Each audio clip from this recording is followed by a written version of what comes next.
to embrace its most intimate secrets. Such a burden, such a divine sin.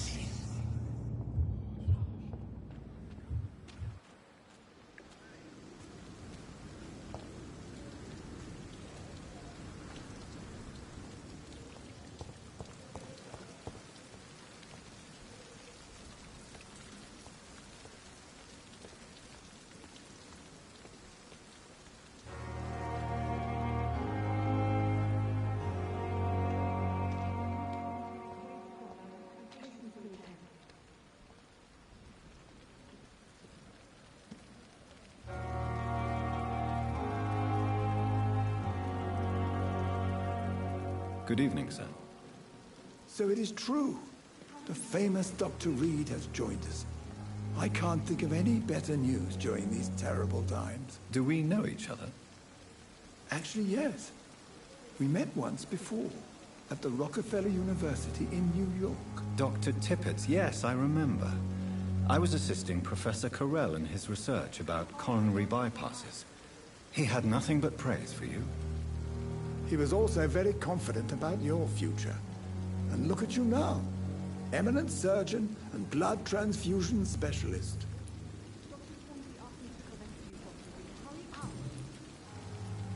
What is the Pembroke Hospital situation? And please, speak freely. This hospital is not exactly the best of London. I'm sure you are used to working in a better environment. It's more than enough. In any case, the personnel of a hospital are much more important to me than the building. Don't be misled by appearances, Dr. Reed. This hospital does not lack talented people. It just lacks hope. What can you tell me about the staff in the hospital? Some are really good, and others are not so good. But during this troubled period, there is no time for slander. I prefer to focus on the positive character traits. Tell me more about cherished people, then. Nurse Brannigan is a pearl. She is the most helpful and dedicated nurse I've ever worked with. A clever and cheerful woman. You really seem to admire her skills. I'll go even further. If she was a man, she would be a damn fine practitioner. Any opinion about the management? I don't always agree with Dr. Swansea's reserve, but I must admit he does all he can to keep this facility running during this crisis. Ah, yes, the burden of command.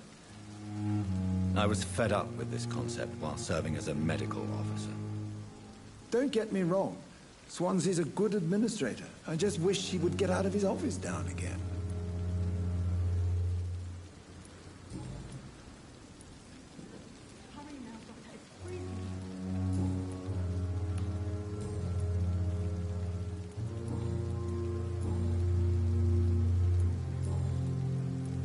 Goodbye, Dr. Tippett. Dr. Swansea asked me to collect you, Dr. Reed. Hurry up! Doctor, where have you been? I've little time to play hide-and-seek with new staff members, no matter how illustrious they may be. I apologize, nurse. I needed some time to myself. This has been the longest and strangest night of my life. You delivered poor Mr. Hampton from a terrible fate. The means to that end should be of little concern, Doctor. Thank you, nurse. What can I do for you? Dr. Swansea insisted we provide you a quiet office. You'll find it on the second floor with your name on the door. Thank you. Nurse Crane, isn't it? Yes, Dorothy Crane. Welcome to Pembroke Hospital, Dr. Reed. Your office has been prepared.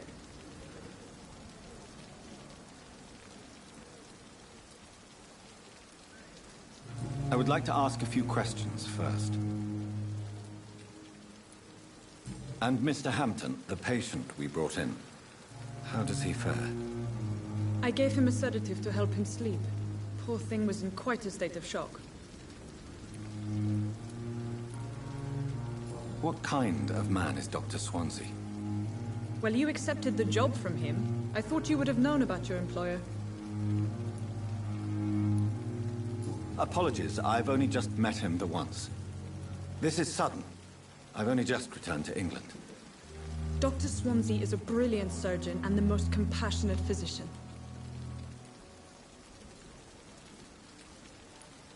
It's right to assume Dr. Swansea knows far more about me than I do about him. You'll get to know him soon enough, and better than me. The administrator has better things to do than mix with us.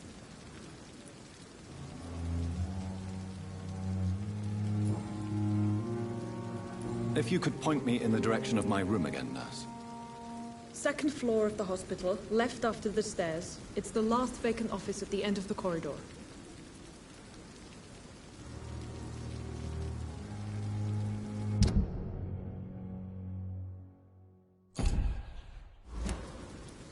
Thank you, Nurse Crane.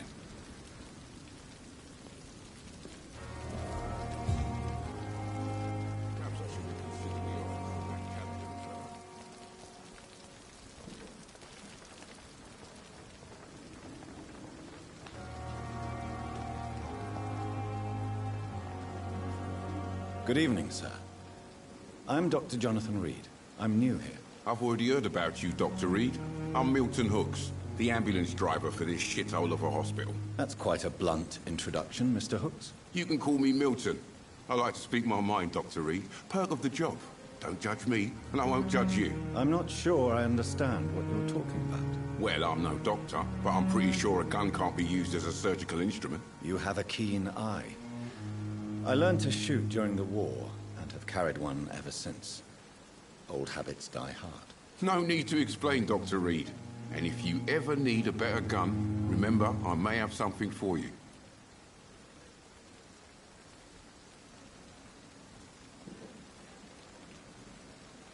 Do you need any medical help, Milton? I'm fine, Doc. Physically, at least. But I would give everything to be in a better place right now.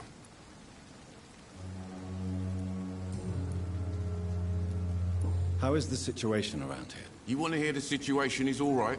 It's fucking awful. We lack everything, and it's getting worse every day. So what do you do exactly in this hospital? Apart from smuggling guns, I mean. I've been an ambulance driver since... too long, I guess. I bring sick people here night and day. It's a dirty job, but I get it done. Most of the time. Since you're on the front line, how is the sanitary situation in this vicinity? It's a complete disaster. It's even getting dangerous to enter some streets or buildings. Even the locals attack you.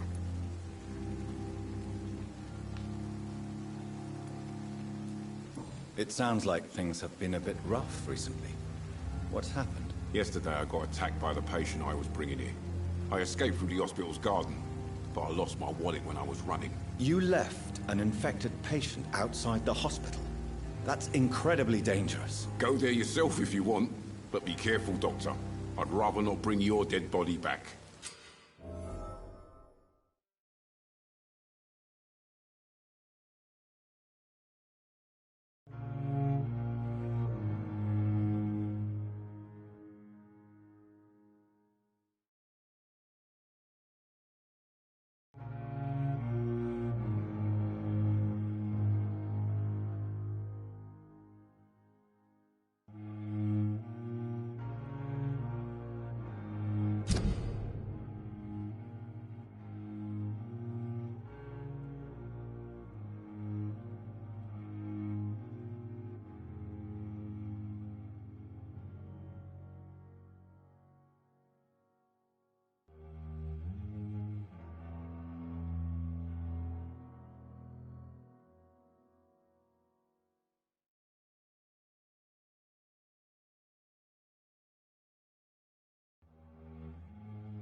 Are you really smuggling weapons through the hospital? And why not? I've already been attacked by patients, you know. And by gang members willing to steal my money. But you're not defending yourself. You're selling guns to civilians. You keep people alive your own way, Doctor. I offer them another way to protect their health.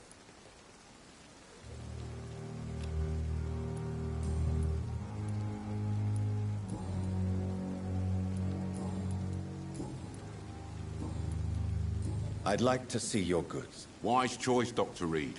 A reliable gun is what everybody needs these days.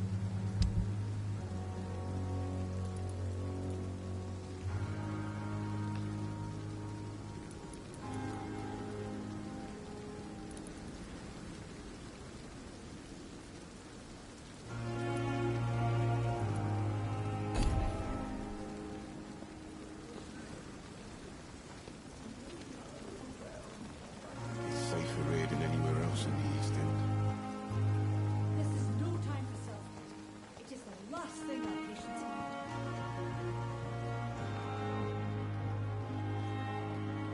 Good evening, nurse. I'm Dr. Jonathan Reed, the new surgeon here at the Pembroke. Dr. Swansea has already told us about you, sir. I'm Nurse Gwyneth Brannigan. Welcome to the Pembroke Hospital. Did he really? It's a good thing I wasn't hoping to keep a low profile. All members of staff have already read about your new blood transfusion technique. Dr. Swansea made sure of that. I see.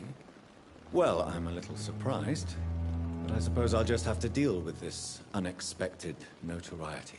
You must know, blood transfusions are Dr. Swansea's primary subject of research. He is convinced it is the future.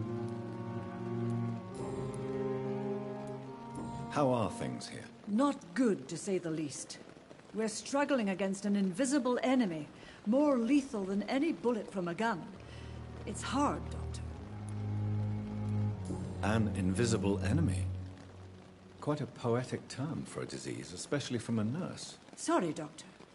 These last few weeks have been exhausting. We could all do with a good night's sleep. Do you think this hospital can survive the epidemic? We are all volunteers here, and we're trying to hold fast, but how do we beat an invisible killer? Some nurses have already resigned. I'm not familiar with all the staff yet. Perhaps you could help me. Brilliant professionals, most of them. Dr. Swansea has a gift for recruiting talent. Most of them. Is there a problem I should know about, nurse? It would be inappropriate for me to speak ill of a colleague. Is there anyone that stands out? Well, I have never met someone as dedicated as Dr. Tippett. He should be a standard for us all here. If only he were younger. Why should his age be a problem? I guess it's fair to say he's always pushing himself to the limits. He just doesn't know when to stop and get some rest.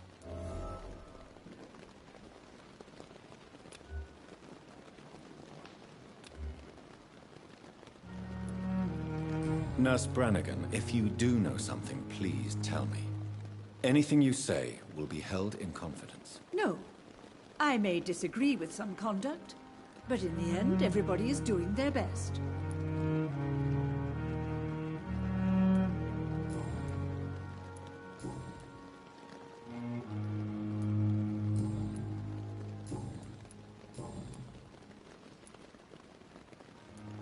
Why does Dr. Tippett claim you're the main reason he keeps working, despite his fatigue? If it wasn't for him, I probably would have left the Pembroke years ago.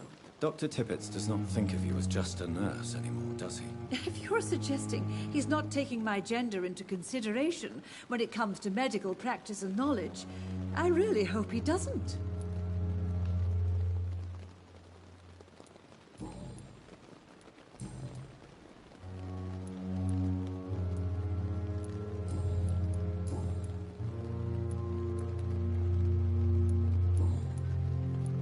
Goodbye, nurse. Call me if you need assistance.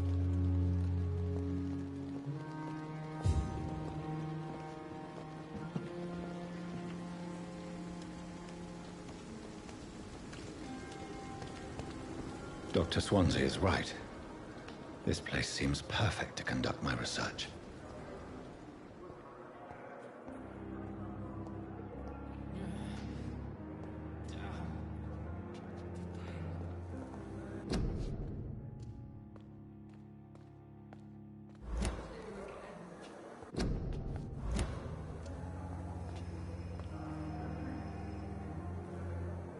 Good evening, miss. I'm Dr. Reed, the new surgeon at the Pembroke Hospital. And who are you? Your name has no meaning to me, mortal. You're nothing but dust blown by the winds of eternity. I beg your pardon? What are you begging for, mortal? My clemency? Well, tonight maybe I'm inclined to mercy. You'll never forget the night you met Thelma Howcroft. You keep calling me mortal. Why is that? And if I'm mortal, what are you? Well, Dr. Reed, if you must know, I'm a vampire. And why do you believe you're a vampire? I don't need to believe anything. It is what I am. It is what I feel within this hollow shell of flesh. Please, describe to me how you feel. What is it like to be a vampire? I can hear my body crumble from the inside as my flesh cracks and fades. I sense the last pulse of postulant blood within my drying veins. I need new blood. I see. Have you ever heard of Cotard syndrome, Miss Howcroft? Never. It's a mental illness discovered by a French neurologist named Jules Cotard. The affected patients are delusional. They believe that they are putrefying, that they are dead, a ghost or a ghoul, or in your case, a vampire. Delusional, you say? Oh, sad and petty mortal. You can't even begin to understand the concept of immortality. And you think it is I who am delusional. I'm assuming you must be a patient here. Am I right, Miss Howcroft? It's only a cover. To hide from my enemies. I can leave whenever I want. As a woman, a spirit, fog, or bat. Who are these enemies you mentioned? Can you describe them? I cannot say for sure. But I sense their eyes on me from nearby. I feel them watching me every time I visit the garden near the morgue. The staff here are not your enemy. They're here to help you, to care for you. I'm not speaking of the doctors in white. I'm speaking of the men and women who hunt me. For I am a vampire! I see. Don't worry. These people will not find you here. I'll personally make sure they leave you alone. Thank you, mortal. But do not interfere with them, for you are no match for those that hunt me.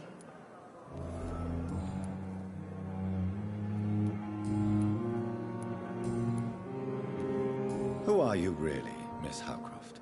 I mean, apart from being a vampire. Is that not enough for you, puny mortal? What do you require?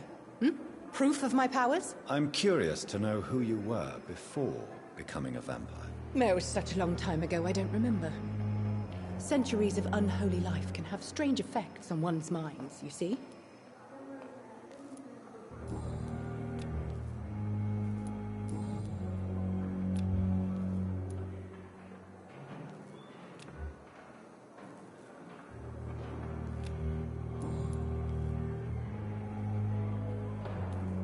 I'll leave you, Mistress of the Dark, to your nocturnal activities.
It's locked, all right.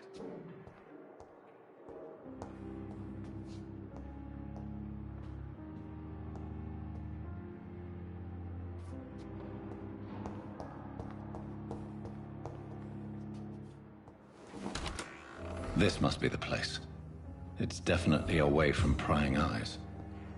Relegated to the shadows. A kingdom of my own.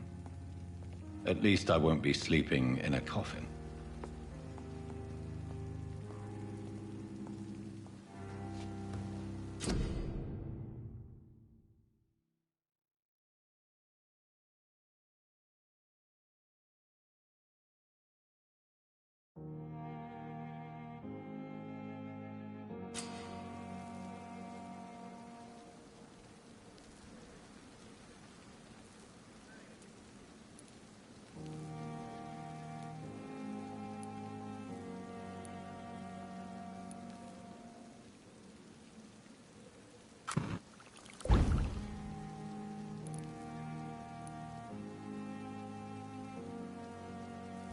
William Bishop's blood is much more unstable than human blood and shows extensive mutation.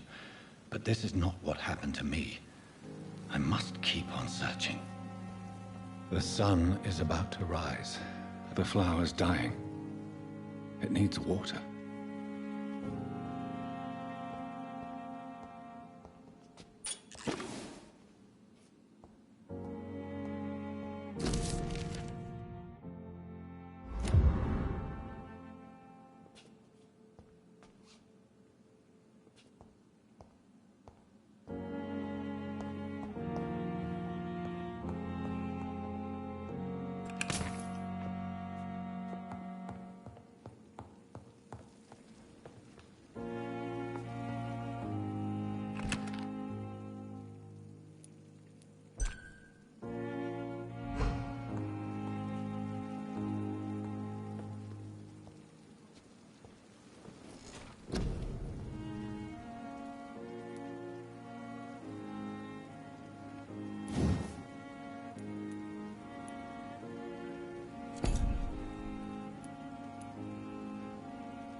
I'm to stay here until my research is complete.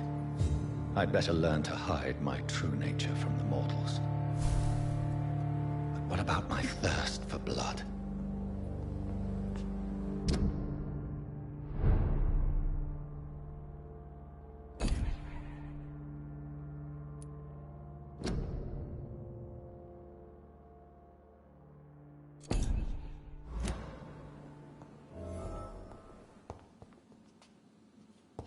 The flower's dying. It needs water.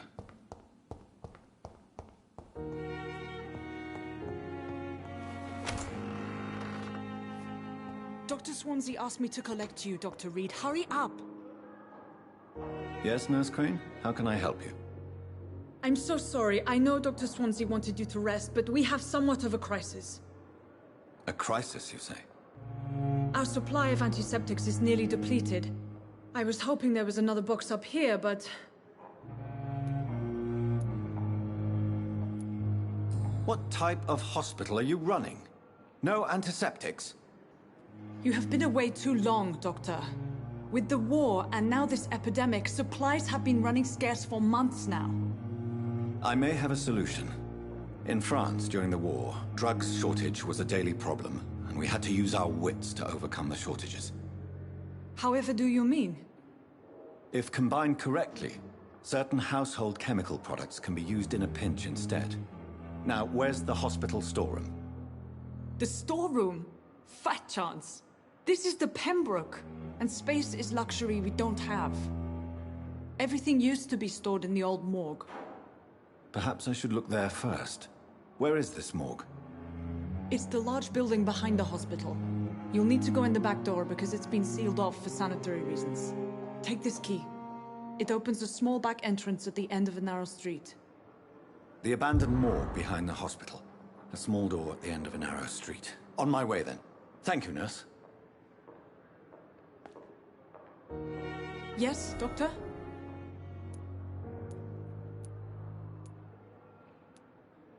Why then do you always work the nights? Don't you ever sleep? At the Pembroke, we're always hands on deck. Lack of sleep and the medical profession always ends in disaster. I've witnessed many a colleague succumb to stimulants to fight exhaustion. Drugs were as deadly as bullets in the trenches. London's trenches start here at Pembroke Hospital. We are on the front line, make no mistake. Your dedication to the Pembroke does you credit, Nurse Crane, but when do you sleep? We staff get our sleep when we can, Doctor. Nursing is a vocation, not the labor of a journeyman.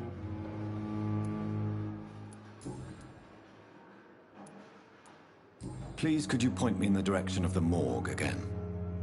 It's the large boarded-up building behind the hospital. You can't miss it. The key I gave you will open the small back door to it. Exactly how bad is the supply situation here at Pembroke? It really depends. Dr. Swansea deftly works his society contacts for monies, but with the quarantine, well, we're in God's hands. That's all for now, Nurse Crane, thank you.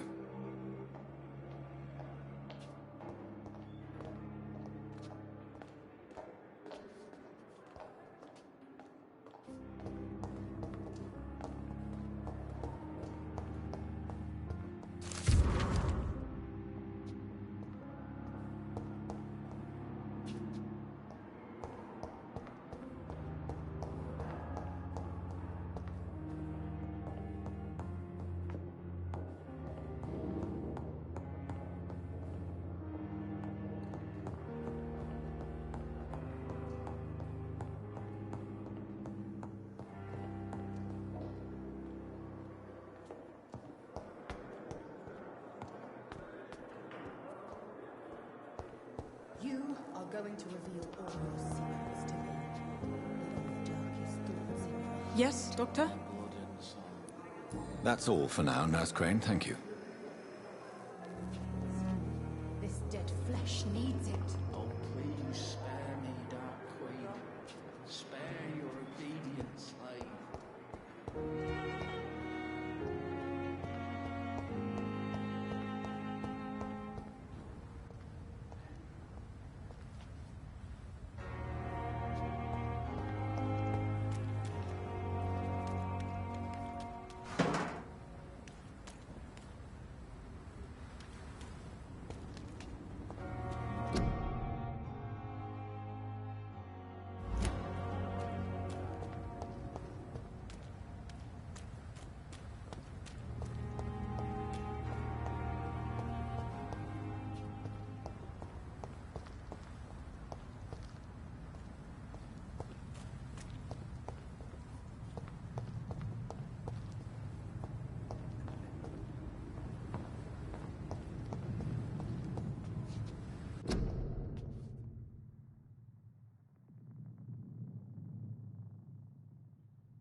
It's locked.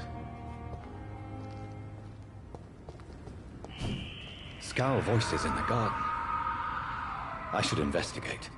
If they were to find somebody...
It's locked, all right.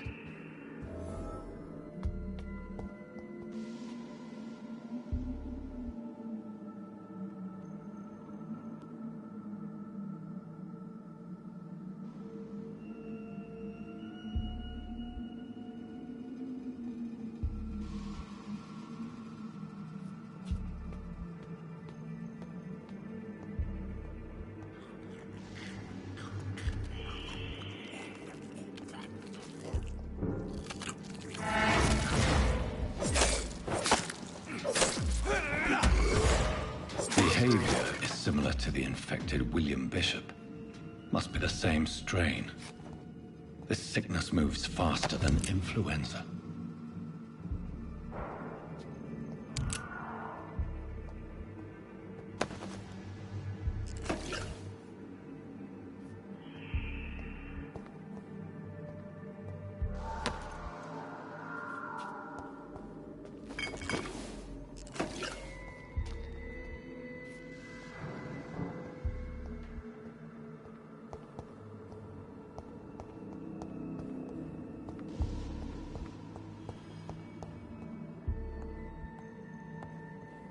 This key will surely grant me access to the basement.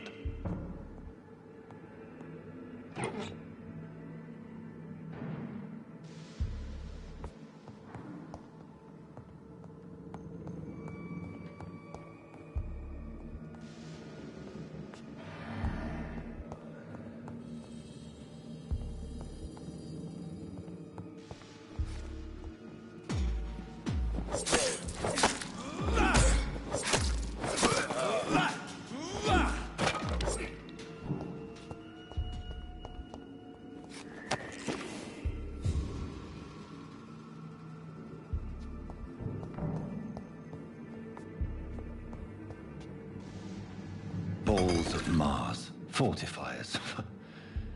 As popular as they are ineffective. But they do contain iron tartrate, and that might prove itself useful.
These skulls feed from corpses and the husks of animals. They're not after blood.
It's locked.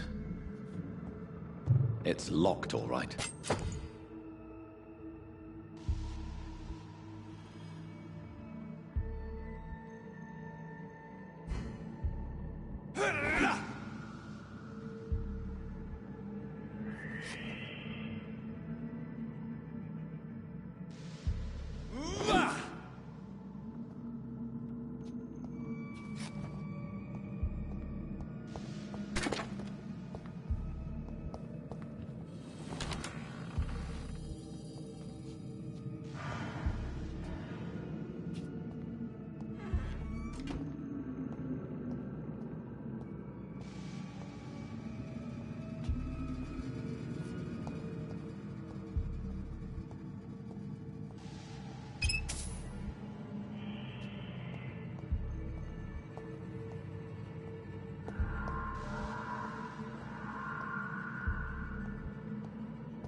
Skulls can be so ferocious.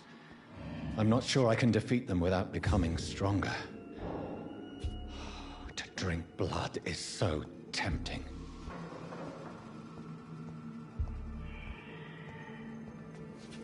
Sodium hypochlorite. Dangerous to administer, but efficient in the proper dosage.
Thelma Howcroft said she was being watched by vampire hunters. Where are they hiding? I should investigate.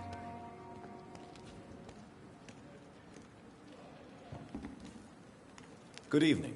I'm Dr. Reed. Always a pleasure to meet a colleague, sir. Especially when he was supposedly dead. A colleague? Are you a doctor too? Not anymore, sir. I used to be Dr. Rakesh Chadana. Now, I'm just Mr. Chadana, pawnbroker and humble guardian of this morgue. What do you mean, you used to be a doctor? Was your license revoked? No, sir. It is just that I like to be precise. I run a little pawn shop while taking care of the dead. But I used to be a real doctor.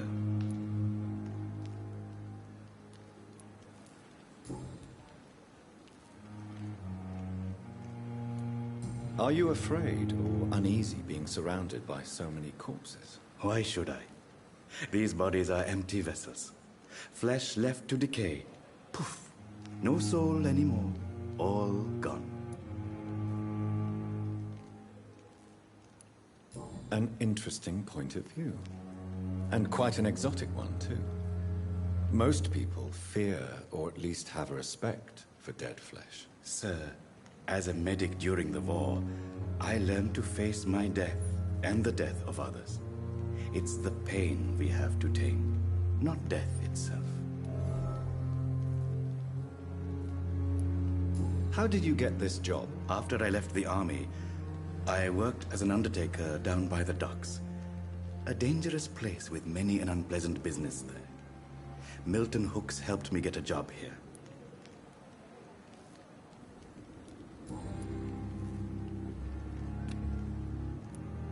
Do you work here alone? Yes, very easy work, sir.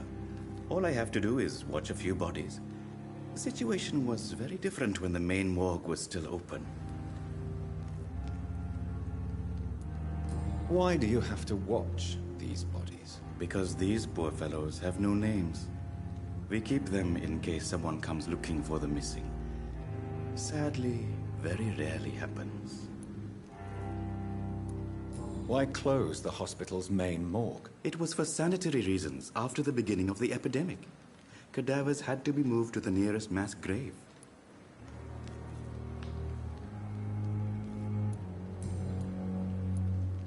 Have we met before? I don't think so, sir.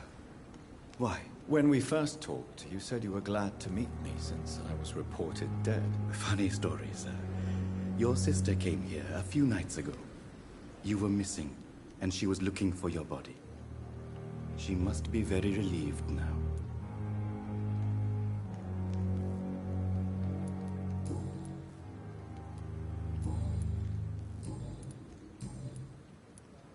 A pawnbroker? I expect you get all types of people here. Yes, sir. All kind of people. For I sell all kind of goods. Who comes here to trade with you? It's very unhygienic, even unsafe. Diseases can spread. For the customers, for the hospital. I'm very cautious, sir. I've been a doctor, remember? And all my clients are good people. In fact, I think I only know good people. What kind of goods? With the quarantine, it's not always easy to buy things. So I trade, I exchange. Some people sell, some others buy. I like to help.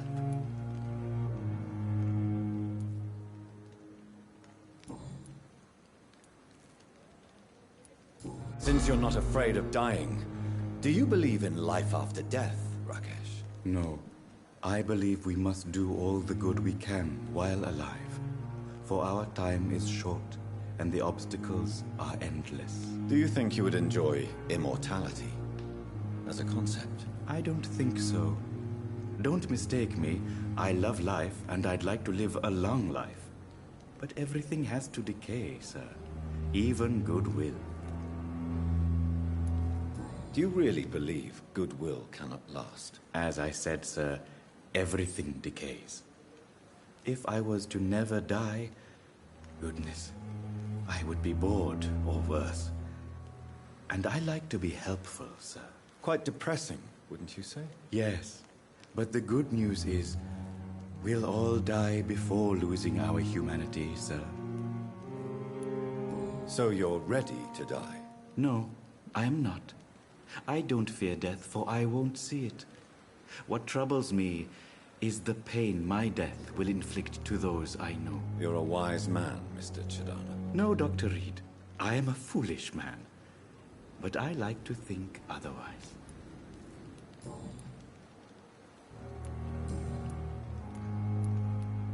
Please show me what you have to sell. Of course. It's just trinkets and curios, really. But I'm sure they can be useful.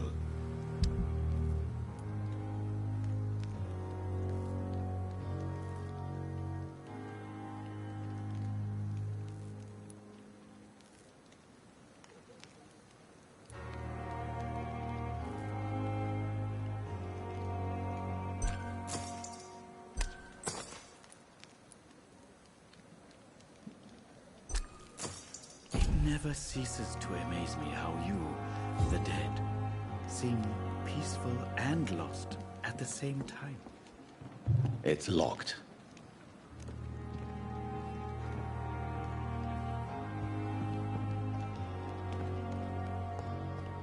It's locked.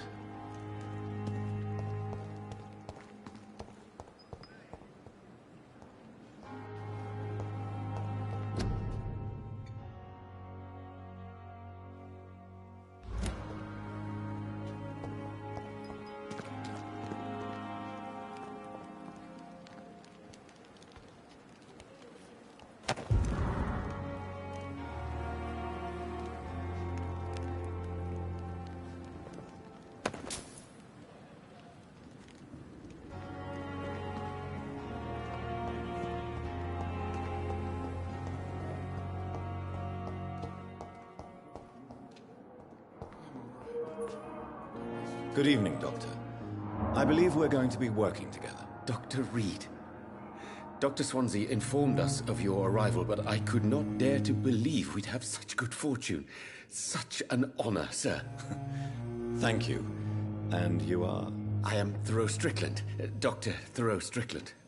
I'm a great admirer of your work, Dr. Reed.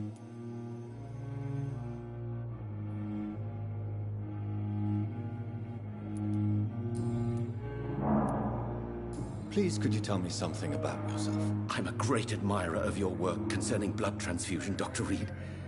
I run my own experiments. I'm convinced it's the future. What made you choose to be a doctor? I'm not ashamed to admit you and your work have inspired me. I am honored to have the opportunity to work by your side. I'll give you some advice, but understand that nothing beats practical experience, which can be exhausting and solitary work. Of course, sir. And don't worry, I will never allow myself to be a burden, neither to you nor this hospital. I based my technique on my mentor's research. He helped me perfect my method. What is yours? I'd rather not talk about it. For now, it's just theories and first approach. My process is purely experimental and unsuccessful. As long as you're cautious and methodical, you may remain empty-handed, but you won't fail. You're not the first one to warn me, but I am convinced knowledge is the main weapon against the ravages of this epidemic.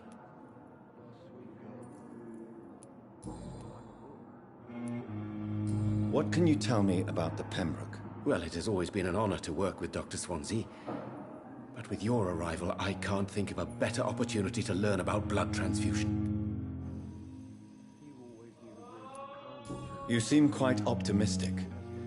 It's a rare and precious attitude in these difficult times. I'm convinced that this epidemic is a test of endurance and dedication for us men of science. Questions remain about our capacity to resolve the situation. True, true. Last summer, during the first wave of the epidemic, I used to joke with Milton about the extra work. We're not smiling now. Do you need help with anything in particular? Well, yes, maybe. I'm waiting for a batch of products I ordered for my personal research. Yet my supplier seems to have vanished. Do you want me to play the errand boy for you? Oh no, Dr. Reed. But if you went personally to his shop, what with your reputation and all, he wouldn't dare to refuse the products I need. I see. Well, give me the address, for I may pass by if I have time.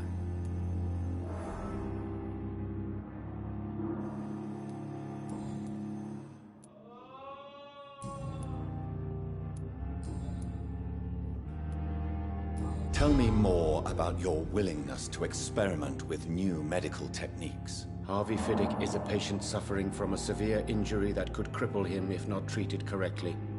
I'm convinced your blood transfusion technique could help him. What is it you really want? To save him, or to prove your point? Fair question. I want nothing but to save my patient, Dr. Reed. Especially since I know Mr. Fiddick's story. Tell me Mr. Fiddick's story. Our first diagnosis was compromised because Mr. Fiddick lied to us about the real origin of his injury. He first claimed it was an accident. But why would he hide such crucial information from us? Because he is a proud father, ashamed of putting his children at risk because of his own negligence. This personal involvement could also appear to be a lack of impartiality. You must know that a good surgeon must remain neutral. I agree. But that does not excuse Dr. Ackroyd's behavior, a man who did not even take time to converse with his patient. Do you think keeping his distance was a mistake? All I know is that I'm taking care of human beings with desires, hopes, and fears. Not some biological machine comprised of blood, bones, and flesh.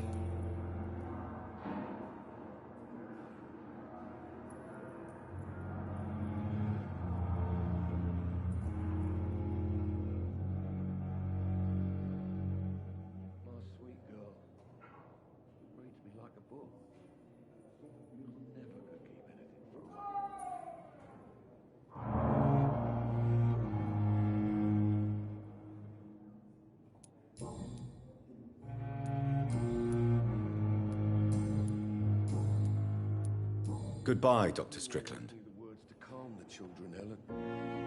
As for me, what a blundering idiot. But in the circumstances, I'm willing to give you the benefit of the doubt. Good evening, sir. I'm Dr. Reed. I believe we're going to be colleagues. Reed? Yes, I've been informed about your arrival. I'm Waverly Ackroyd. Welcome aboard, I suppose. Does my arrival inconvenience you in some way, Dr. Ackroyd? Let us just say that I don't particularly share Dr. Swansey's enthusiasm for hiring you. What we need here are reliable professionals, not overrated dabblers.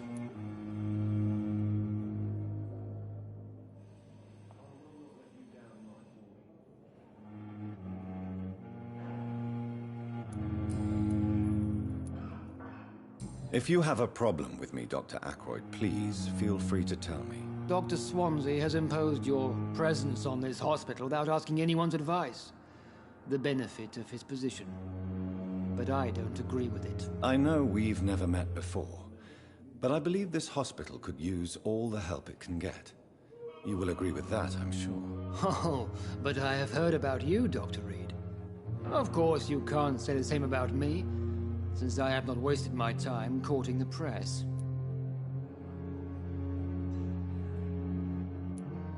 There is no need for such animosity between us. Don't you think the epidemic is already enough to deal with? That is one point we could agree on. And that is precisely why I want to be sure that you will be of help to this hospital, instead of a burden. Tell me, Waverly, what do you think of Dr. Strickland's enthusiasm for his experimental research? Strickland is playing with his patients' lives for pride and glory. Now that, sir, is unethical. Are you thinking about something in particular? Harvey Fiddick needs delicate surgery. I believe we should stick to the usual procedure, but my young colleague obviously disagrees. And are you not afraid that your rivalry with Strickland may be blinding you? Rivalry? I guess you could call it that. But I will never be childish enough to let my personal feelings affect my judgment. Why do you wish to lead this surgery? I strongly believe that Mr. Fiddick should not be butchered to test an unproven procedure.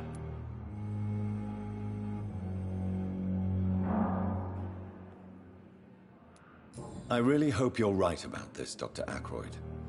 I'm trusting your judgment on this. I'm not the kind of man who runs away from his responsibilities, Dr. Reed. There is no need for you to be looking over my shoulder.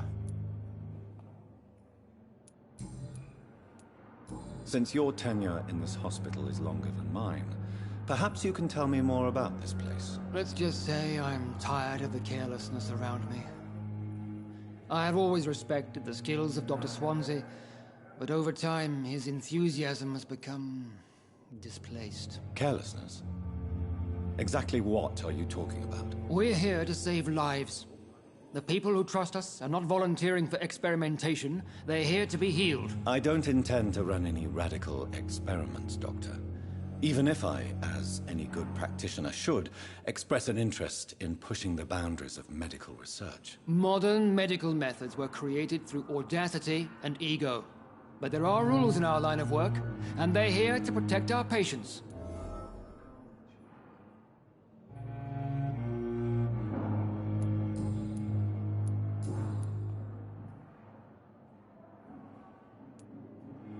I don't know what you've heard about me, but I have already proved my value as a practitioner. I don't question your skills, Dr. Reed, but your motive. Is it money, fame, or are you truly dedicated? And what exactly is that supposed to mean? I served in the war just like you. But unlike you, I did not use the wounded to play the modern sorcerer. Be careful what you insinuate, Dr. Ackroyd. I only want you to admit you used those men to improve your theories.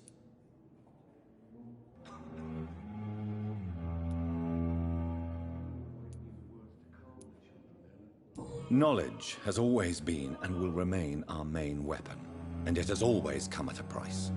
And personal initiative. It is not a question of initiative, it is a question of integrity. These men and women have put their faith in us, Dr. Reed. It seems you have bad memories of your military service. I refuse to see this industrial slaughter as scientific progress. War only reveals the worst in men. We can at least agree on something, Dr. Ackroyd.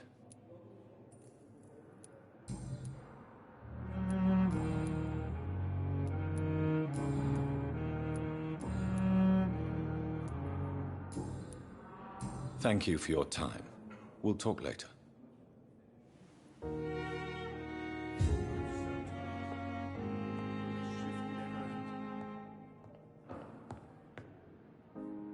Yes, Doctor?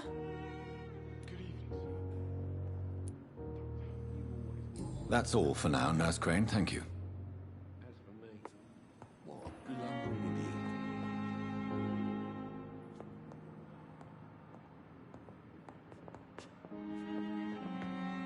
Good evening. I'm Dr. Reed. Can I help at all? No, Really? Why are you here, then? I don't want to talk. My throat hurts too much. I suppose that this pain is the reason you're here.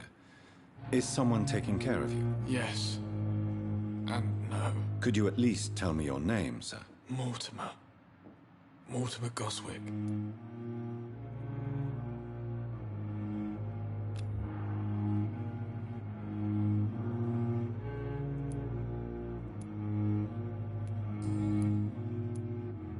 How painful is your throat, Mr. Goswick? So painful I'd rather not talk at all, Doctor. I'm sure you realize a doctor and his patient have to communicate, sir. Would it help if I gave you some paper and a pen? Not really. I see. Then maybe it's not just your throat that hurts, Mr. Goswick. Perhaps your sore throat is just the consequence of something more hurtful. Yes, maybe. But I don't want to talk or even write about it now. How painful is your throat, Mr. Goswick? So painful I'd rather not talk at all, Doctor.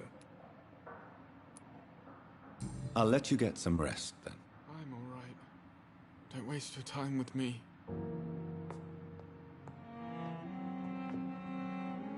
Good evening, madam. Can I help you? It's my son who needs you, sir. I'm Dr. Jonathan Reed. How can I help your son? I'm Beatrice Goswick, mother of Mortimer Goswick. Could you check on him, please, Dr. Reed? I've heard much of your talents as a physician. What can you tell me about yourself, Mrs. Goswick? Not much to say. Just take care of my Mortimer and I'll cover all the expenses. That's all that matters. Are you really that rich? Most of the patients here are of a more humble origin, if I may say so. Yes. Thanks to my husband. May he rest in peace. I can cover any needed medical expenses. May I ask if you have an occupation, Mrs. Goswick? I'm a teacher by profession. I teach young women who are more ambitious about their futures than their families. What do you think of your reception here? Any complaints? I have had the uttermost reservations about this hospital since we arrived. But we had no other choice, considering the state of emergency. Is there something in particular that's bothering you? Some of the staff were not especially welcoming.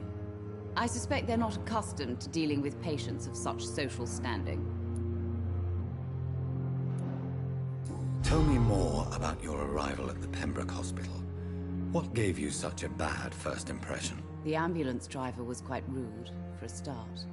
And that nurse, Miss Hawkins, seems to have quite a dubious attitude. What do you mean? She managed to secure a bed for my son despite the epidemic. It was a relief, but it wasn't cheap. She charged you for a bed? Yes, and I paid without question, considering the urgency of the situation. I share your concern, Mrs. Goswick. Be sure that I'll talk to the people involved. I don't expect compensation, Dr. Reed. But I'm aware such behavior would not be tolerated in other hospitals.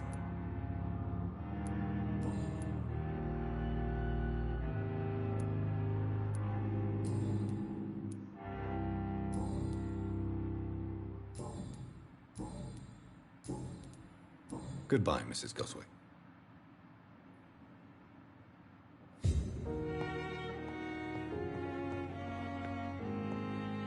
Not let you down, my boy.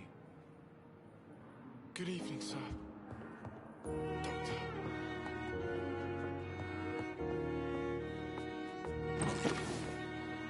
You always knew the words to calm the children, Ellen.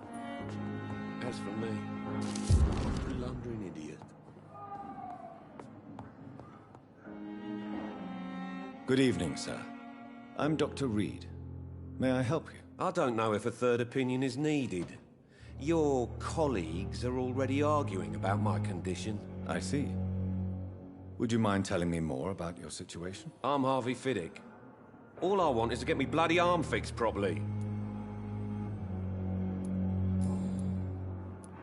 Tell me about yourself, Mr. Fiddick. I'm just a regular guy waiting to get his arm fixed, so I can return to work and to my family. I was more curious about what you were doing before being hospitalized. I'm a carpenter, and a good one too. But that means I need both arms to feed my family, Dr. Reed.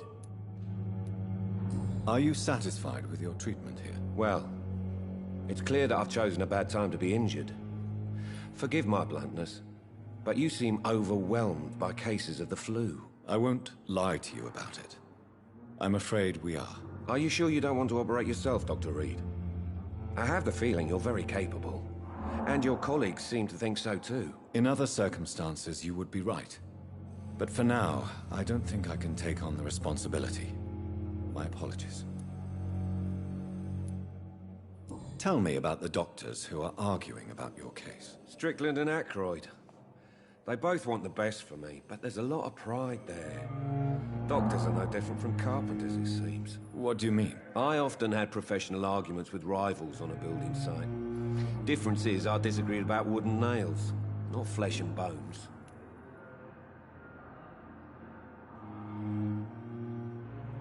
Is there anything else that's bothering you? Can I help in any way? I'm all right. Considering the state of this place, I should consider myself lucky, I guess. Tell me about your injury, Harvey. Why do you feel so guilty about it? My wife died because of me. And now I may lose everything because I've been careless enough to hurt myself. What an arsehole. You can't hold yourself responsible for your injury, Mr. Fiddick. Unless you tried to hurt yourself. Of course I didn't hurt myself. But I can't work until my arm is fixed. My children need to eat, Doctor. How could your job be responsible for your wife's death? I was working a double. She went out to bring me a hot meal and got caught in a German bomb raid.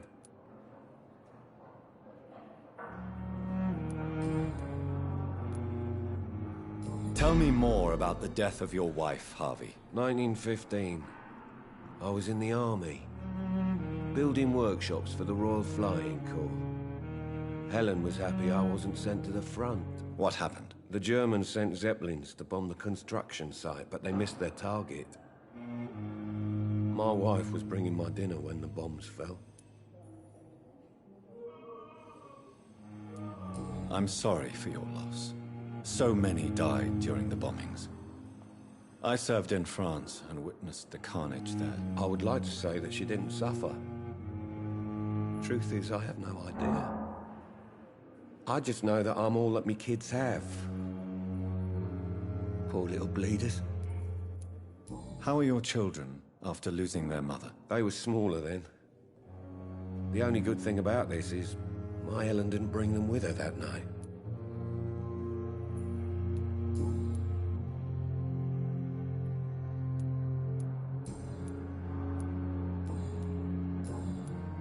Goodbye for now, Mr. Fiddick. I'll see you later. I knew the words to calm the children, Helen. Good evening, Mr. Fiddick. Good evening, Dr. Reed. Any news about my operation?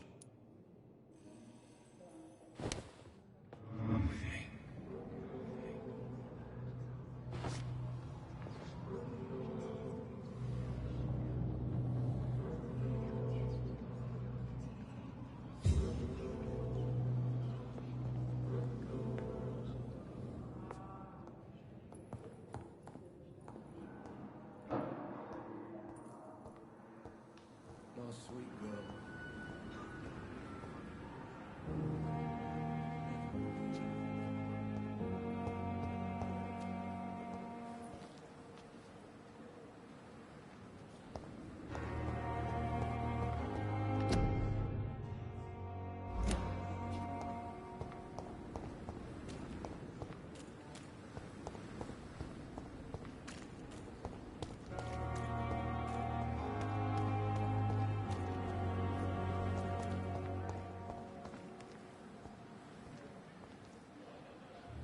Good evening, Milton. Good evening, Doctor. Still trying to save lives?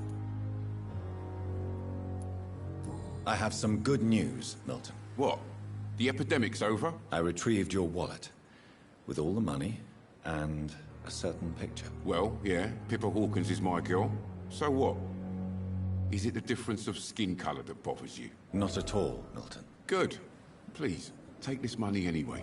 To remind you to keep your mouth shut.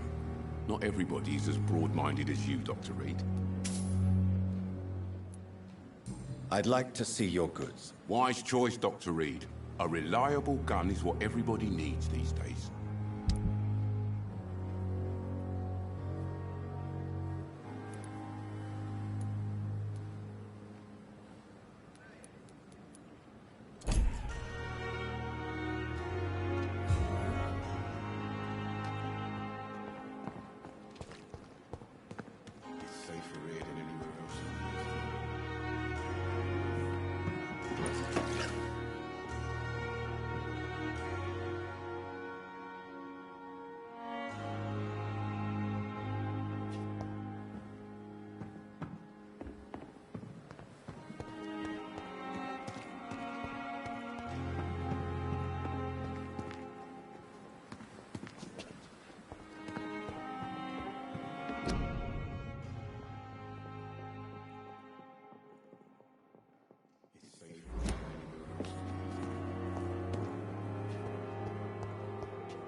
Good evening, nurse. Good evening, Doctor.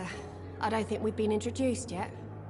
My name is Pippa Hawkins. And I'm Dr. Jonathan Reed. Dr. Swansea has recently offered me a position in this hospital. Well, it's a euphemism that your help will be appreciated, Doctor.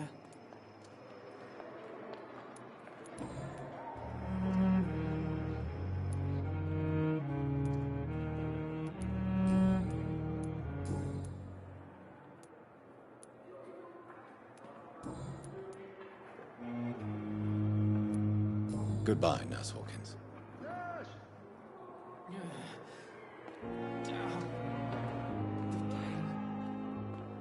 Here again.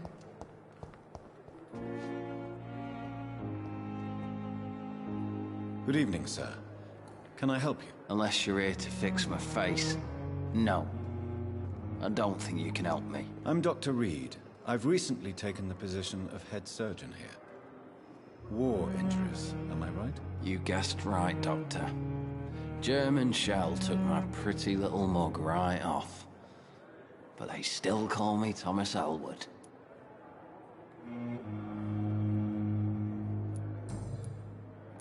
How is your stay with us, Mr. Elwood? Oh, it's bliss.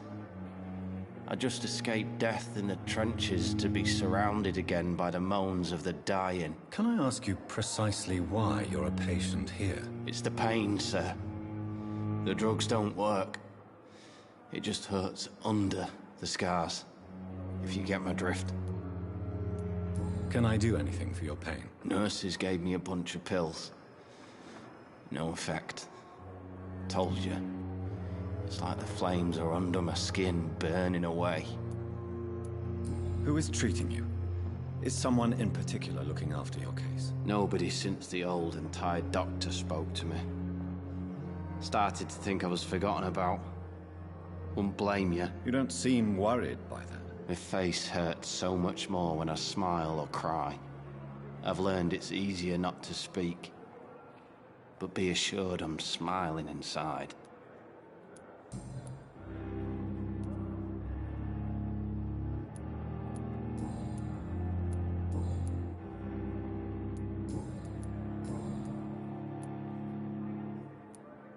How close are you to Miss Hawcroft? Are you aware that she thinks she is a vampire? To wait for her next nibble is the best reason to stay here. Every time she approaches my bed, she treats me like something tasty. A normal person. Aren't you afraid? She may hurt you if the game goes too far. She's quite harmless, I can assure you. Her head's broken inside is all. While I'm busted on the outside. But she's still beautiful. Living proof that there's hope for me. So do you let her bite you? You know that's not sanitary. And why not? She's only supping a few drops of me blood. And the pain, it's real for once. She could decide to bite less willing patients. Then it's another good reason for me to stay here, Doctor. You do realize she's mentally disturbed. It's called the Cotard syndrome. She truly believes she's a vampire. In her madness, she never refers to my scars. And frankly, if I could, I'd join her world. It seems much more fun than the real one. Where were you stationed, sir? Did you serve for long? I really don't want to talk about all this shit. No offense. I was pushing too much. I served in France myself. I just wanted to know what happened to you. You were an officer, weren't you? Then I doubt we fought the same war, sir. No offense.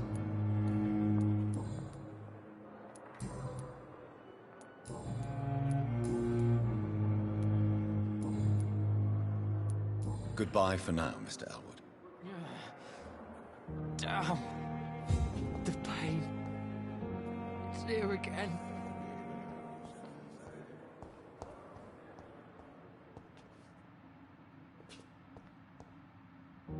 Good evening, Mr. Hampton. How do you feel? Dr. Reed, is it? Oh, sir, I must apologize for my behavior. What do you mean? I was not myself in the factory. Fear and exhaustion made me say awful things to you, I'm afraid. You remained perfectly nice and polite. A little delirious, perhaps. But who wouldn't be after enduring an abduction? Thank you, Doctor. That's a relief. Now all I need to do is rest and return to my flock. How did you end up in William Bishop's den? I had received alarming news about his recent behavior. I went to his place and he refused to let me go. Why did he abduct you? William was an alcoholic. His addiction suddenly changed to blood. I don't know why. Just like a patient I met here. This Miss Hawcroft. You dared to enter this awful place alone. You're a hero, Mr. Hampton. Or a fool.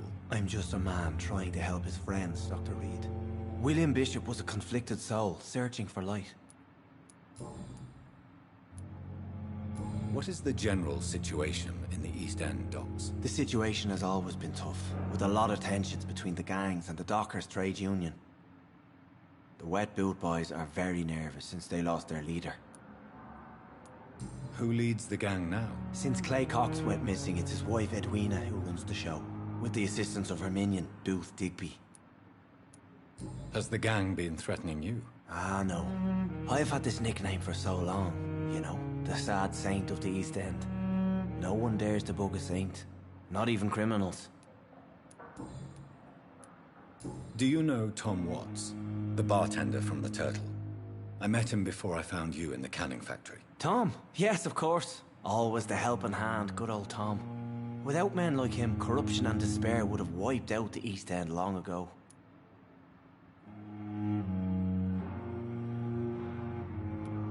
People are still in despair. How could it be otherwise? The authorities have left us all to rot in this contagious nightmare. No drugs, no advice, nothing. It's a damn shame. Who should I avoid in this part of town, then? Any particularly evil figures? Not really. Most men and women are just doing their best. And it's not my habit to speak ill of people I know, Doctor.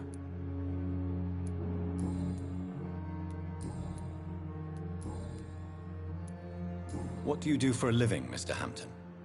I can't help but notice the cross around your neck. I manage a night asylum for the poor and homeless of the docks. And I try to guide the lost and hesitant on the right path to our Lord. Why didn't you use your cross against William Bishop? To repel him somehow? That's a very strange question, Doctor. A cross is no magical token, if that's what you were trying to say. Not mine, anyway. Are you a priest, Mr. Hampton? A deacon, maybe? Not at all, Doctor. I'm just a man of faith willing to preach the good word.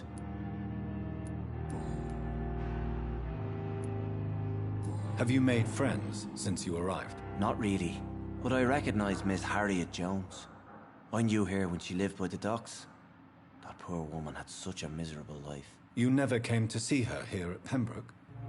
Receiving visits when sick can be an important part of the healing process, you know. We're not just bodies. You're preaching to the converted now, Doctor. To be truly honest, I thought she was dead. She left the docks many months ago. How do you feel, Mr. Hampton? Medically speaking, I mean. I feel exhausted. Beyond exhaustion, actually. William drank so much of my blood in his madness. I feel empty. You're in good hands here.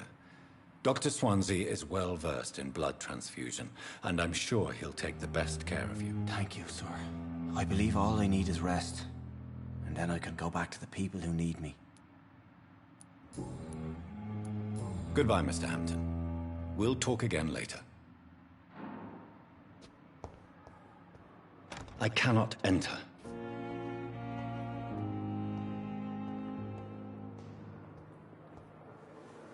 Good evening, Miss Howcroft.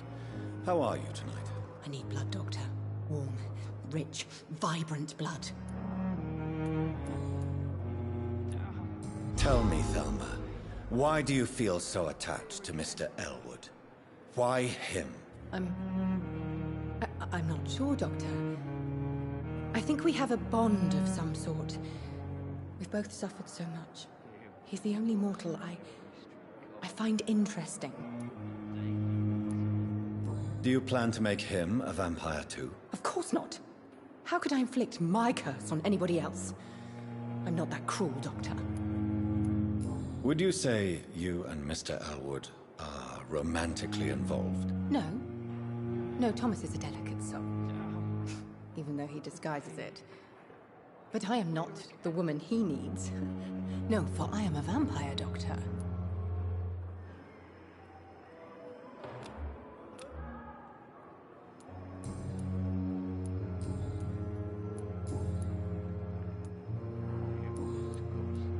I'll leave you, Mistress of the Dark, to your nocturnal activities.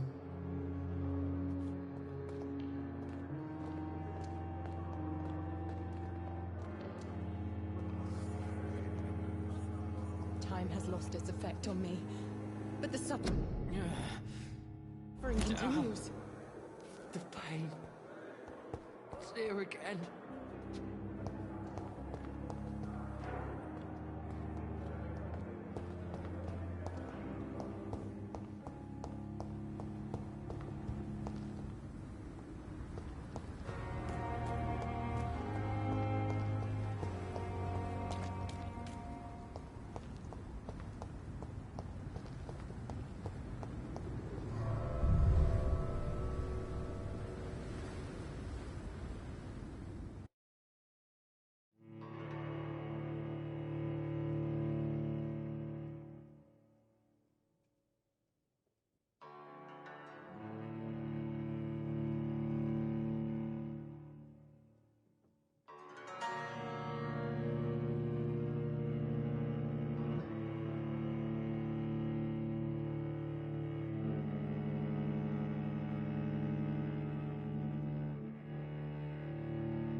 Finally, you've returned, Doctor. Did you find anything of value? Yes, nurse. You've worked your first miracle, Doctor. Now, this patient here needs immediate treatment. Duty calls. When the storm has passed, I'll show you how to mix the remedy yourself with the same basic ingredients. Many thanks, Doctor. When you've finished, you ought to report to Dr. Swansea in his office. He's been looking for you. Seemed pressing.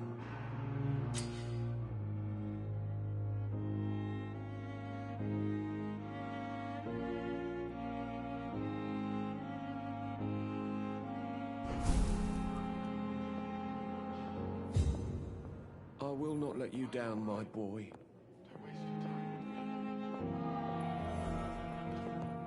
It's locked, all right.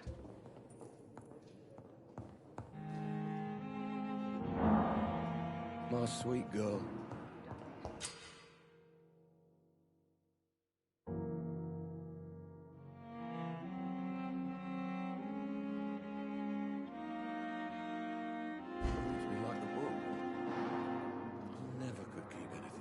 Good evening, Dr. Strickland. And good evening to you, Dr. Reed. Can I be of any help? What do you think of Dr. Ackroyd's aversion to modern medical methods? It's a shame he's so narrow-minded. Dr. Swansea taught me that science is about exploring uncharted territory. I'm convinced that's true. With the influenza and all that's going on, you should put your differences aside, don't you think? Why is it so difficult to work together? I believe that if Dr. Ackroyd had been the one to discover the transfusion process, he would be the first to recommend its use. So you believe it's just a question of jealousy and pride? Dr. Ackroyd is as proud as he is blinded by his obsolete concept of medical science.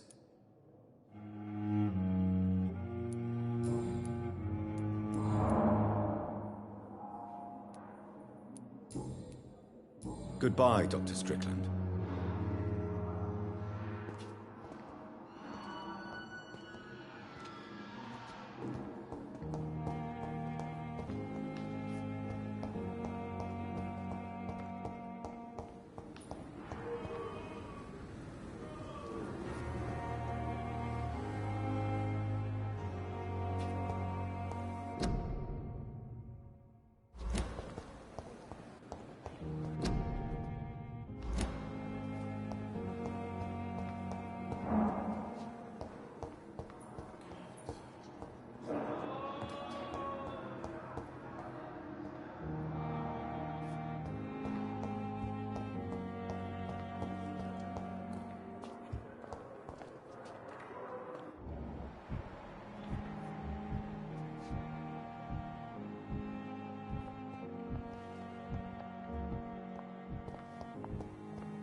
Please, Jonathan, come in.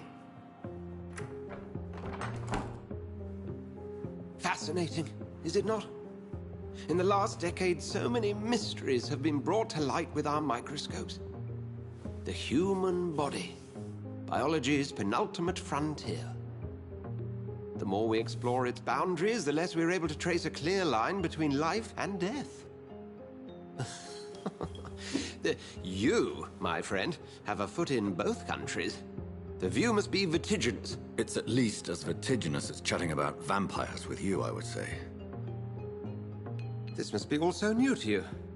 This area of town, the hospital, a brand new life. How stimulating it must be. I wish I could share your enthusiasm, Dr. Swansea. But my condition defies scientific categorization. Undead? Unalive? Immortality defies logic. I cannot express my thrill at this serendipitous turn of events. The world's most eminent specialist in blood transfusions, a vampire. One might say a gift from heaven.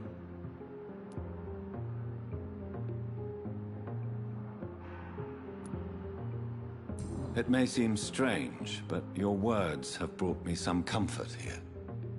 Forgive me.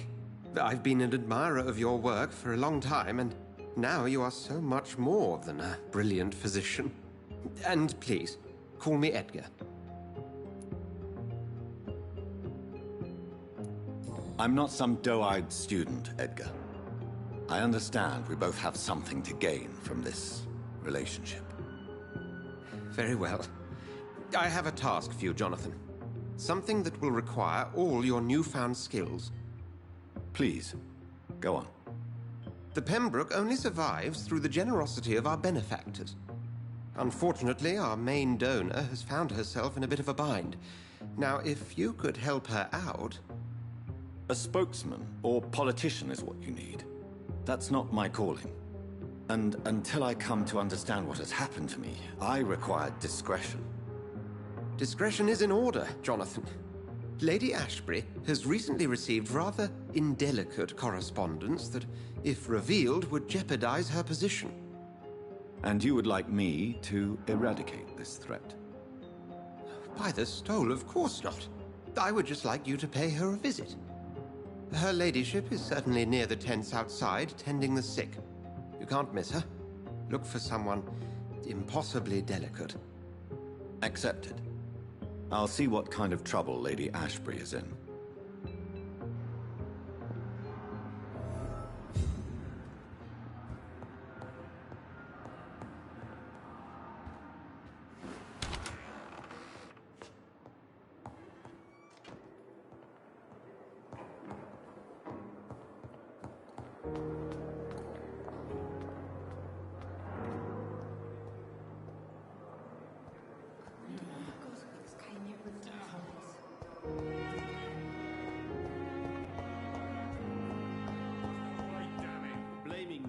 Further your agenda, sir. How long's it going to take to fix me properly? A month?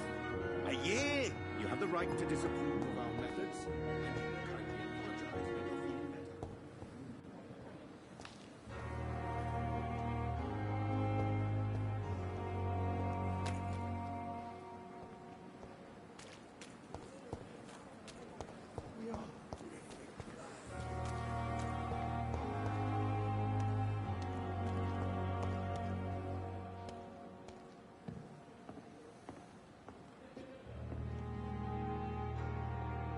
The flu took my dear wife, Emily.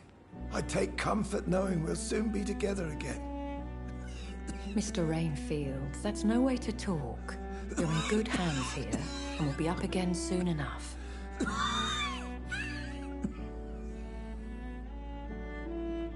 Now do me a kindness and get some sleep. I'll be back round later. Your words are kind, the blessings of an angel. You're the sweet, sweet Lady of Mercy.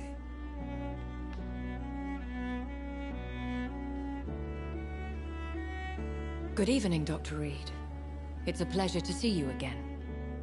You seem surprised. Dr. Swansea has brought me up to speed concerning your recent appointment to Pembroke Hospital.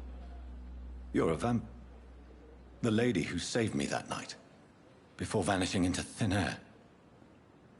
I remember you from the pub with Dr. Swansea. Indeed. Allow me to introduce myself formally this time. My name is Lady Ashbury. I remember you well, in spite of the brevity of our encounter.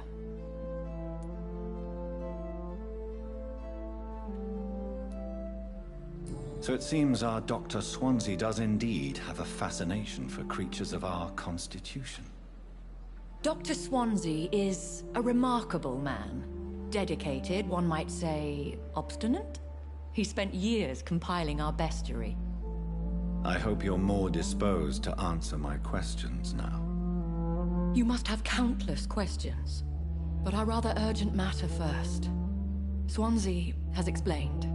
My cover, if you prefer, has been compromised.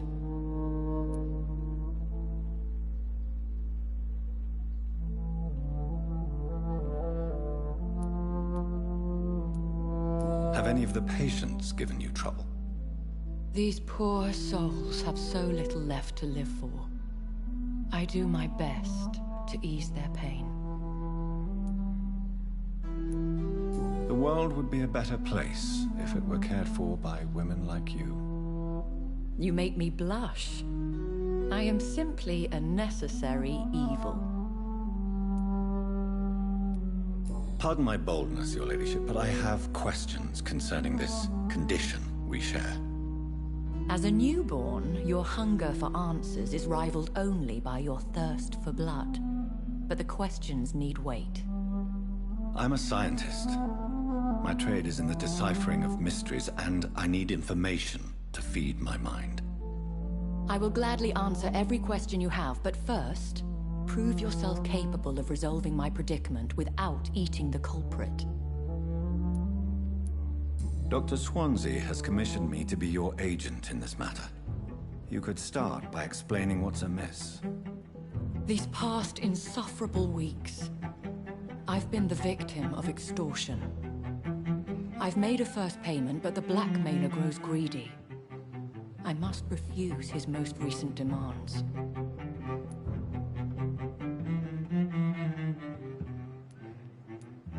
Please continue. Every detail is essential. I'm your man. My embarrassment in this matter is eclipsed only by my shame at having put the hospital at risk. The threat from our anonymous scoundrel is clear. A list of dates. My visits coinciding with the dates of suspicious patient deaths due to massive blood loss. Is it true? Now aren't you the blunt one?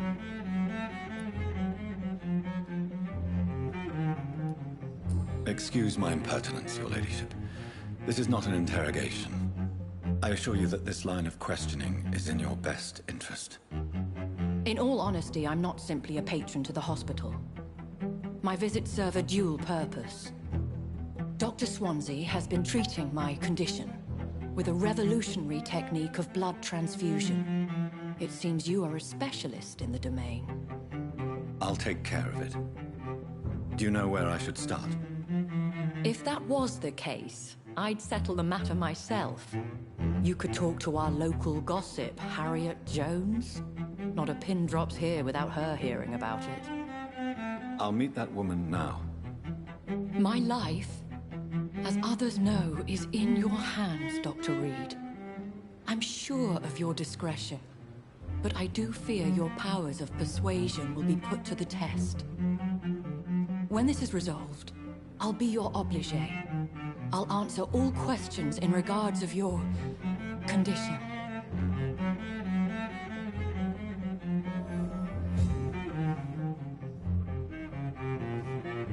Perhaps I should have considered more.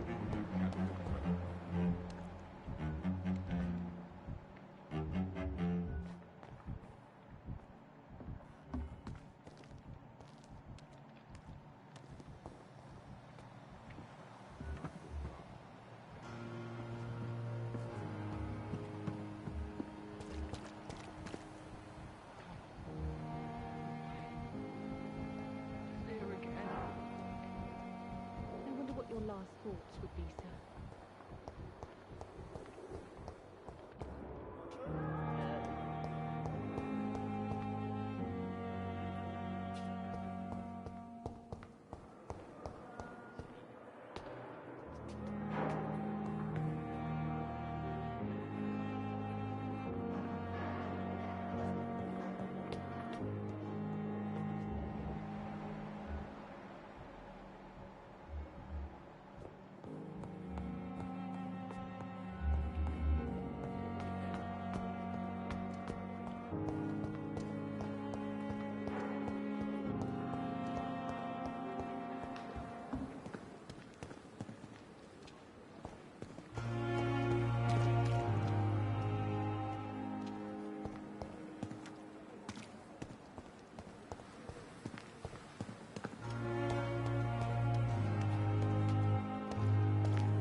These nurses, bred with no respect.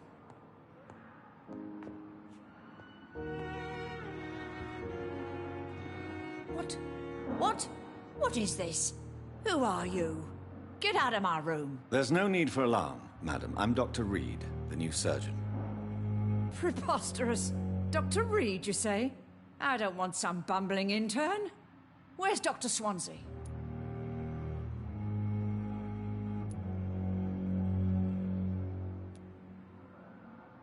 Please, calm down, madam.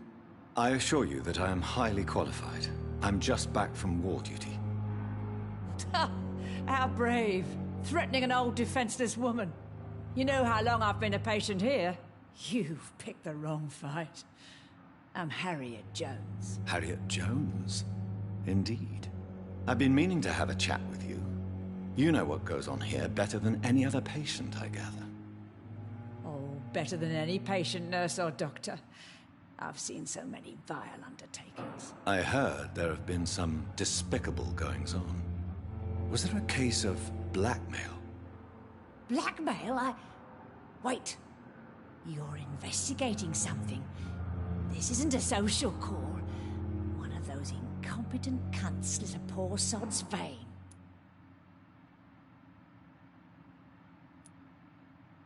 I assure you, madam, this is not an investigation into a possible medical error. Debauchery, then? Nurses Crane, Hawkins, Brannigans, whores, all of them. They can't keep their legs shut. I've seen them scratching slutty sores. Really? Well, if you have irrefutable proof, I'll not have the staff behaving in such a manner here. This is your business, Doctor, not mine. But I swear one of the nurses is cavorting with some man on hospital hours. Thank you for your time, Miss Jones. You've given me something to go on. See you on the next round.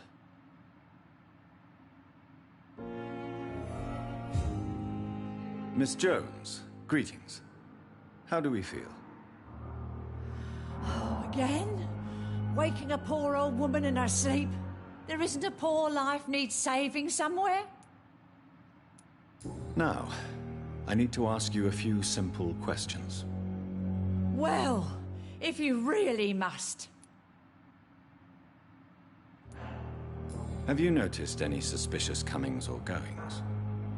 It would be a great deal easier to make a list of things unsuspicious in this house of charlatans.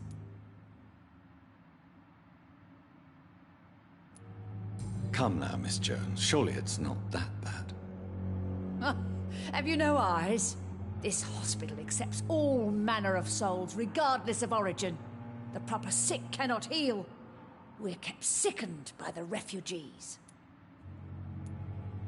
Everyone here is very capable. I have not seen any instances of unprofessionalism. Thieves and murderers, the lot. People have gone missing here, you know. Poof, without a trace. If you could just tell me why you were admitted. It's terrible, Doctor. What with a pain in my chest, coughing up blood, and I get awfully tired. Wouldn't be so bad if I hadn't lost my house and all. I see. No one comes to visit, you know. Not even my own flesh and blood. I'll come and visit you shortly. Good night, Miss Jones.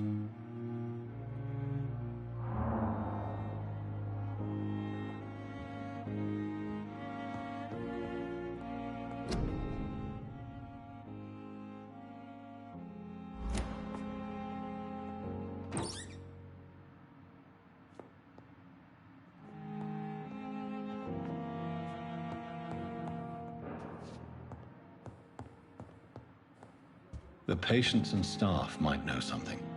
I'll start my investigation with them.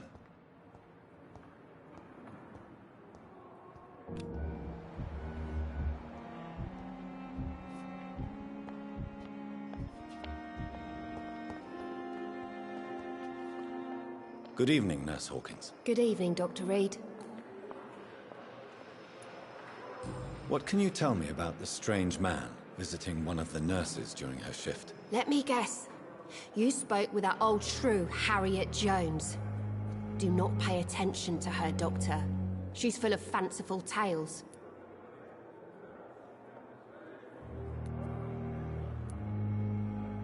She could have been telling the truth about the mysterious man. That old witch will end up in hell soon enough.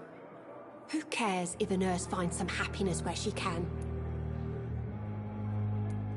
No matter how you feel about her, Miss Jones deserves our help. Who says I don't care for her?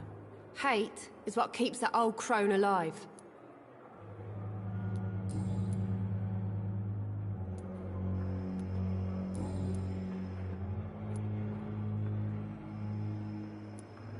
How long have you been a nurse? Or long enough to see that the epidemic is winning. And no matter how qualified you are, don't tell me you'll change that. You'd be surprised what dedication can achieve, Nurse Hawkins. In medicine, sometimes we're just a test result away from a miracle. Sorry, Doctor. I don't want to sound bitter, but I'm just too tired to give a pep talk like Nurse Brannigan. Pepper, I know you're very close to Milton Hooks. Yes? Milton Hooks is my man. If you want to report me for that, just feel free, Doctor. I have no intention of reporting you, Nurse Hawkins, but are you aware of the risks? The rules say I won't be allowed to work as a nurse anymore. But here at the Pembroke, we break rules all the time. Is he worth the risk? Hey, I'm no perfect woman, and Milton is not the finest bloke, but we do our best to get by. That's all any of us can hope for nowadays. How is the Pembroke staff coping with the epidemic? Well, not well. Milton, the ambulance driver, is even more grumpy than usual, especially concerning doctors. Why is Milton grumpy on a daily basis? Is it just an act? Milton's not the kind of man who's bothered about a bad reputation, whether he deserved it or not. Why does Milton dislike doctors? I don't know. Just ask him. But be warned, Milton is not the chatty type.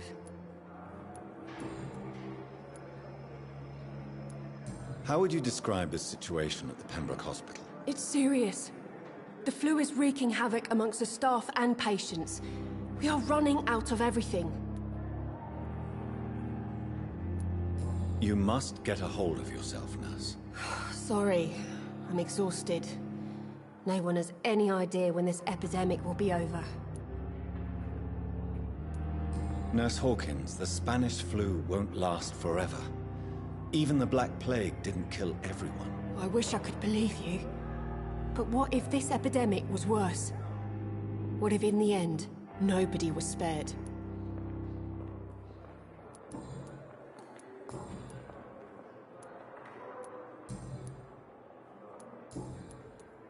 What can you tell me about the strange man visiting one of the nurses during her shift? Let me guess. You spoke with that old shrew, Harriet Jones. Do not pay attention to her, Doctor. She's full of fanciful tales. Goodbye, Nurse Hawkins.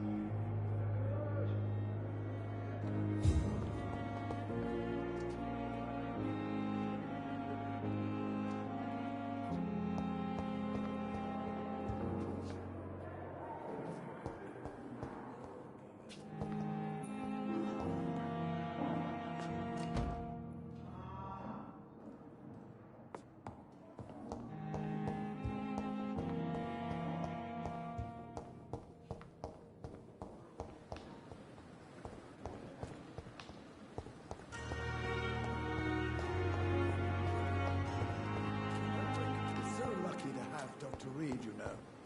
I met him in New York once. If only there were more of us, with less resignation and more determination. I know I can count. Say the same for the others. You look exhausted. You're pushing yourself too hard. Good evening, Nurse Brannigan. Good evening, Doctor. Have you seen a strange man visiting any of the nurses here? I've never heard of such a thing, Doctor. Do you know if any of the hospital staff have criminal backgrounds? The people who work here all come from very different backgrounds, Doctor. Just like the patients.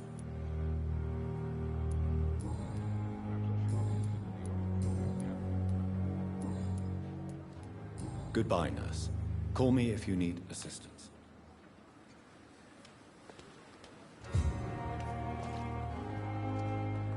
Good evening, Milton. Good evening, Doctor. Still trying to save lives? Have you heard of any underhand dealings going on in this hospital? There are a lot of secrets round here. I'm not surprised someone tried to make money from them. What kind of secrets? I'm not in the gossip business, Dr. Reed. If you want to know more, you better talk to Harriet Jones. She's the eldest patient here.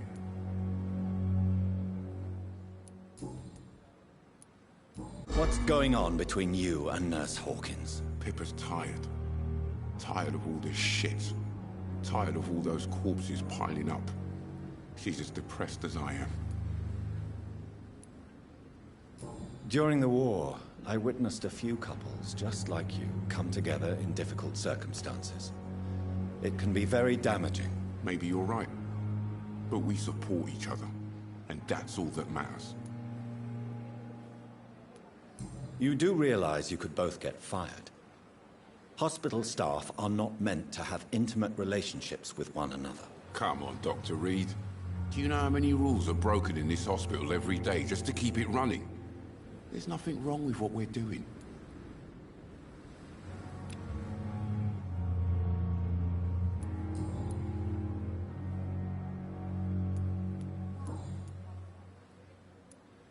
Goodbye, Milton.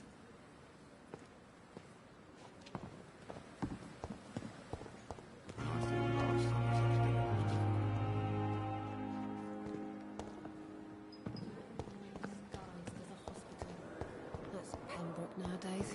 Disgust on every street corner. Daily with it.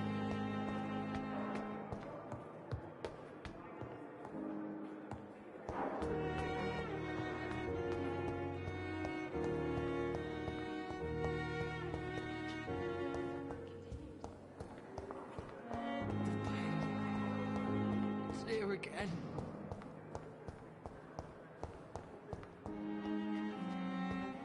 I wish I could be sick again.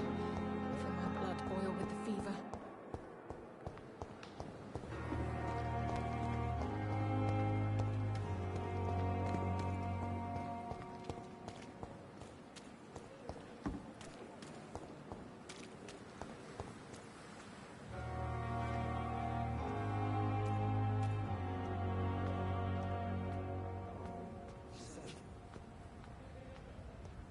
We've dodged death so many times.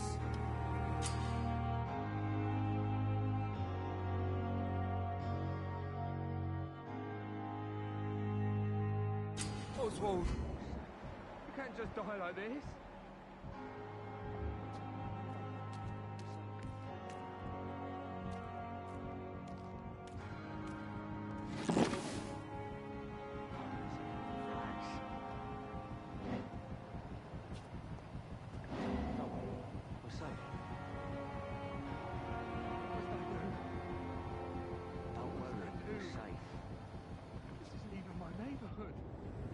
You're sure you don't come back with me?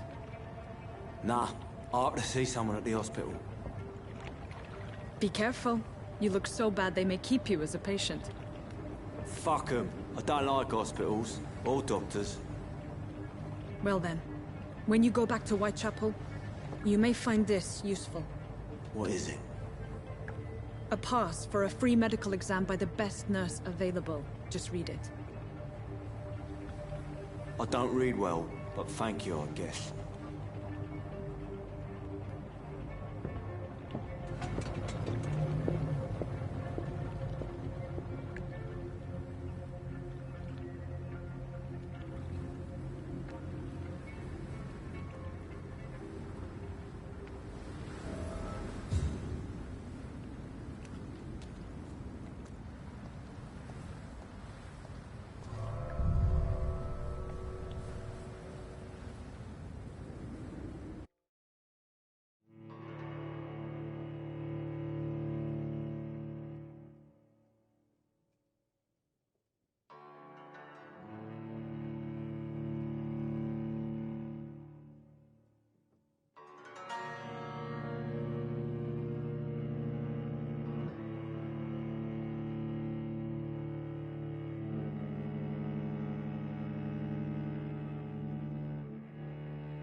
This man has been savagely attacked and dragged to the floor. I don't want to die here. I want to see the sky, feel the fresh air.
What sort of creature is this?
Not a lot to check, but I should anyway.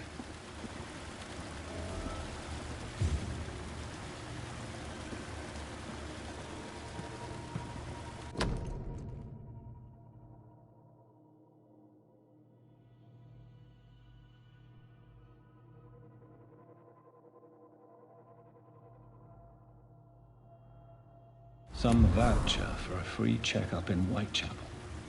What is Nurse Crane up to? I really must find her.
I can't breathe! I can't breathe!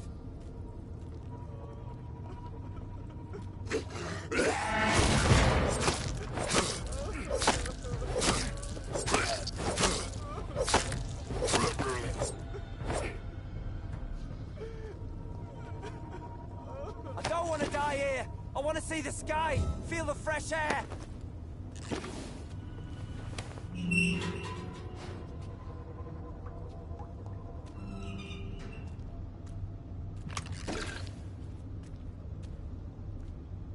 Are you injured, sir? Help me get out of here! I need to get out!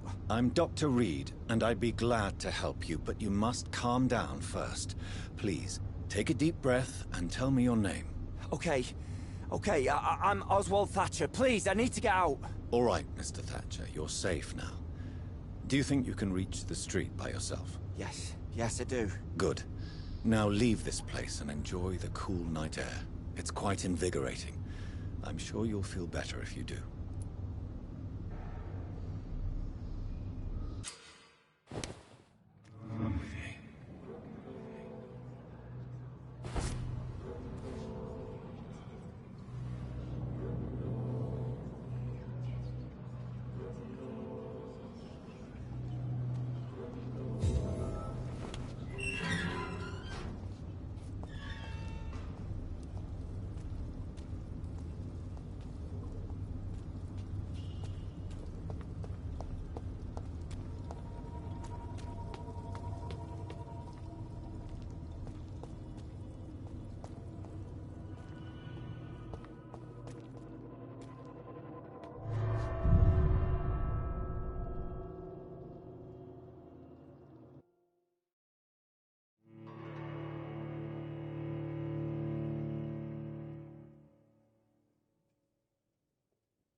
Look lively! It's on screen!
I cannot enter.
It's locked.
It's locked, all right.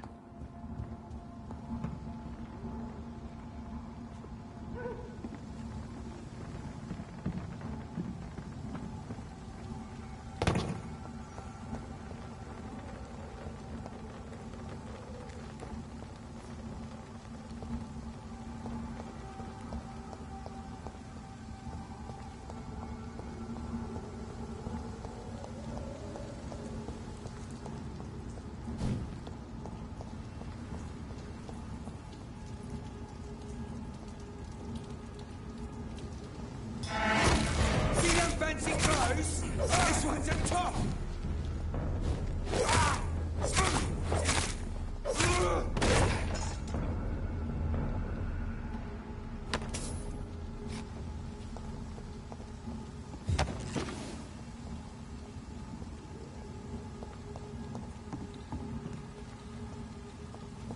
I cannot enter. It's locked.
It's locked, all right.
It's locked.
I cannot enter.